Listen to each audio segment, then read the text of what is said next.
നിങ്ങളുടെ നിക്ഷേപം എവിടെയോ അവിടെയാണ് നിങ്ങളുടെ ഹൃദയവും എന്ന് പറയുമ്പോൾ നമ്മൾ കൂടുതൽ ശ്രദ്ധിക്കുന്നത് നിക്ഷേപത്തെ കുറിച്ചാണ്, പണത്തെ കുറിച്ചാണ്.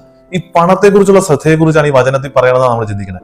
അല്ല, പണത്തെക്കാളും ഹൃദയത്തെ കുറിച്ചാണ് പറയുന്നത്. നിന്റെ ഹൃദയം എവിടെയാണെന്ന് നീ പരിശോധിക്കണമെന്നാണ് നമ്മളോട് ഇന്ന് വചനം പറയുന്നത്. ഈ നമ്മൾ ചില ആൾക്കാരുണ്ട് കേട്ടോ, ചില ആൾക്കാരല്ല, നമ്മളെല്ലാവരുടെയൊക്കെ ഒരു സ്വഭാവമാണ്. അയ്യോ പണമൊന്നും എനിക്ക് അങ്ങനെയൊന്നും വേണ്ട, എന്നിട്ട് ഉള്ളിൽ കിട്ടിയാൽ കൊള്ളാന്ന് വിചാരിക്കും.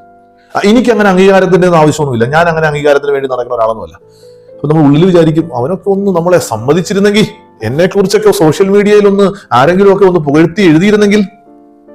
ഇതാണ് നമ്മുടെ ഒരു ഡ്യൂപ്ലിക്കേറ്റ് പരിപാടി എന്ന് പറയുന്നത്. നമ്മൾ പുറത്ത് പറയും എനിക്ക് അങ്ങനെ പ്രശസ്തിയൊന്നും വേണമെന്നില്ല, എന്നാലും ഉള്ളിൽ വിചാരിക്കും ഈ വീഡിയോ എങ്കിലും ഒന്ന് വൈറലായിരുന്നെങ്കിൽ, ഓ ആളുകൾ കാണണമില്ല, എനിക്കങ്ങനെ വ്യൂസ് ഒന്നും വലിയ പ്രധാനപ്പെട്ട കാര്യമൊന്നുമല്ല.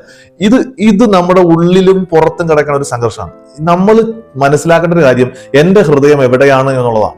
എന്റെ ഹൃദയം എവിടെയാണോ അത് തന്നെ പുറത്തും ഭാവിക്കാൻ നമ്മളെ കൊണ്ട് പറ്റണം. എനിക്ക് വ്യൂസ് വേണം എന്നുള്ളതാണ്, എനിക്ക് പ്രശസ്തി വേണം എന്നുള്ളതാണെങ്കിൽ അതങ്ങ് പുറത്തും പറഞ്ഞേക്കുന്നേ. ഇല്ലെങ്കിൽ എന്തിനാണ് നമ്മൾ പുറത്തൊന്ന് പറഞ്ഞ് അത് കിട്ടാത്തതിന്റെ പേരിൽ ഉള്ളിൽ ഇങ്ങനെ വിഷമിച്ചിരിക്കണേ ഉള്ളത്. അപ്പൊ ഇന്ന് വചനത്തിൽ ചോദിക്കുന്ന ഒറ്റ ചോദ്യം, നിന്റെ ഹൃദയം എവിടെയാ? അവിടെ ആയിരിക്കും നിന്റെ ആശ്വാസം നിനക്ക് കിട്ടണം, നിനക്ക് സന്തോഷം കിട്ടണം.